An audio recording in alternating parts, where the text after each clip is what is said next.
Assalamualaikum warahmatullahi wabarakatuh. Baik, kita lanjutkan dengan pembahasan soal-soal TKP, tes karakteristik pribadi.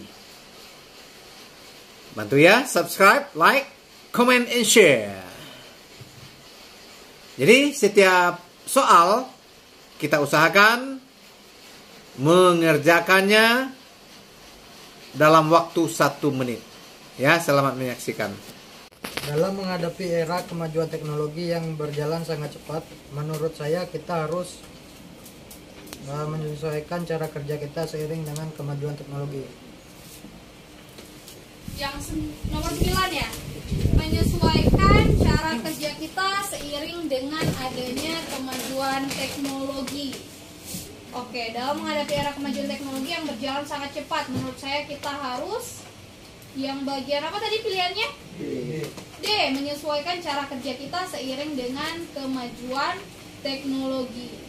Nah, yang ini sebenarnya baik, cuman tidak menjadi opsi jawaban terbaik karena yang ditanya ini adalah apa yang harus kita lakukan ketika era kemajuan teknologi itu berjalan sangat cepat. Iya, yang kita harus berusaha menguasai teknologi tersebut dengan baik gitu ya. Karena setiap tahunnya atau semakin maju eranya, maka teknologi itu pun juga akan semakin berkembang. Jadi kalau kita ketertinggalan dengan hanya menyesuaikan aja itu sudah tidak cukup, sehingga kita harus berusaha menguasai. Kemudian yang B, mengikuti perkembangan teknologi dengan membacanya, ini mendapatkan 4 poin. Kemudian kita lihat yang C, membiarkan generasi terkini menguasai teknologi. Nah, ini yang salah ya, sehingga ini cuma dapat 1 poin. Yang D, menyesuaikan cara kerja kita seiring dengan kemajuan teknologi. Kemudian yang E, itu mempelajari hanya teknologi yang kita butuhkan saja, sehingga yang lebih baik tentunya yang D ya, bukan yang E, karena yang kita butuhkan saja mungkin kita butuh WA saja, selebihnya nggak butuh, berarti yang lain nggak kita butuhkan, nggak dipelajari, kan salah ya, sehingga yang lebih baik itu adalah yang D. Oke, next nomor 10. Tahun ini kantor saya mengharuskan semua laporan dibuat dalam bentuk berbeda, yaitu dalam bentuk grafik dan analisa dengan program teknologi baru yang belum begitu saya pahami. Yang saya lakukan A. Apa yang akan kita lakukan?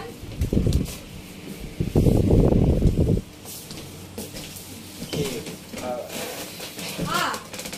Yang A itu adalah membuat dalam bentuk grafik dan analisa dengan program yang saya kuasai, yang penting bisa dipahami. Ini mendapatkan poin bisa jadi alternatif tinggi karena di sini ada keterangan yang penting bisa dipahami. Maksudnya yaitu orang lain juga bisa memahami meskipun hanya dengan dengan grafik yang kita kuasai, tapi bukan menjadi poin tertinggi. Jadi yang A ini bisa 4 atau sampai 3 poin aja. Kita lihat yang B. Membuat laporan dalam bentuk laporan seperti tahun-tahun sebelumnya, ini salah, cuma dapat 1 atau 2 poin saja. Karena yang B ini berarti kita tidak mengikuti perkembangan zaman. Seharusnya bikin dalam bentuk grafik, tapi kita masih cara lama gitu ya. Kemudian yang C, meminta bantuan teman untuk mengajari saya menguasai program teknologi baru tersebut. Kemudian meminta yang C sama D sama ya, meminta bantuan teman untuk membuat laporan dengan program teknologi. Oh, bedanya adalah yang C itu kita meminta bantuan teman itu untuk mengajari kita, sementara yang D itu kita meminta bantuan teman itu untuk membuat laporan kita. Sementara yang E membuat laporan dengan program yang saya kuasai, lalu meminta bantuan teman untuk mengalihkannya dalam program yang baru. Yang paling tinggi yang mana? Iya, C. Meminta bantuan teman untuk mengajari saya menguasai program ya. Ya, yang C ini mendapatkan 5 poin. Kemudian meminta bantuan teman untuk membuat, itulah kesalahannya ya. Masih mending yang E daripada yang D, karena yang E ini kita sendiri yang membuat ya, lalu meminta bantuan teman. Setidaknya ada usaha yang kita lakukan, baru kita mengalihkannya untuk program baru. Sehingga yang C itu lebih baik daripada yang E. Poin tertinggi ada di C 5 poin, kemudian di E itu 4 poin, di D 3 poin, yang A itu 2 poin, dan B itu 1 poin. Oke, kita next nomor 11. 2011, setelah hujan deras, beberapa titik lampu sekitar rumah saya padam karena tersambar petir. Hal ini cukup mengganggu aktivitas warga sekitar di malam hari. Sebagai seorang yang tidak terlalu memahami tentang kelistrikan, yang saya lakukan adalah B. Memanggil tukang listrik. Memanggil tukang listrik untuk memperbaiki kerusakan. Nah, yang B ini secara logis itu benar ya, tapi ini hanya mendapatkan 4 poin saja. Kenapa? Karena tidak, yang ini kan masalahnya kalau titik lampu yang padam itu cuma rumah kita saja, maka yang B itu bisa mendapatkan poin tertinggi yang 5 poin.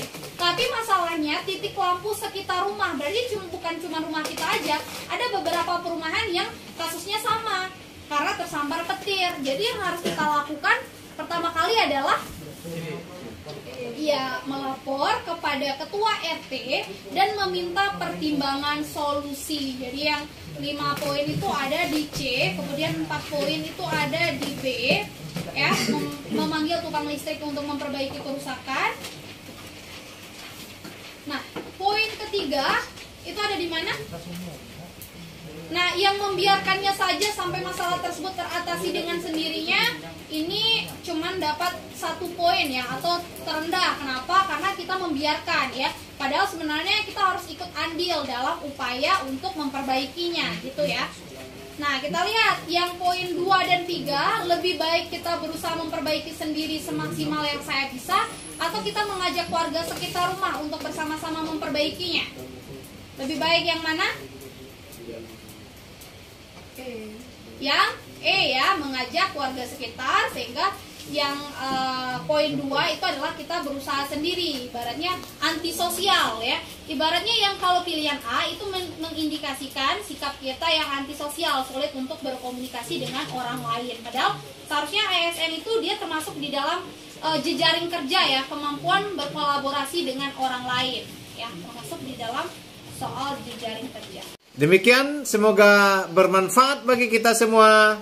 Assalamualaikum warahmatullahi wabarakatuh. Karambir.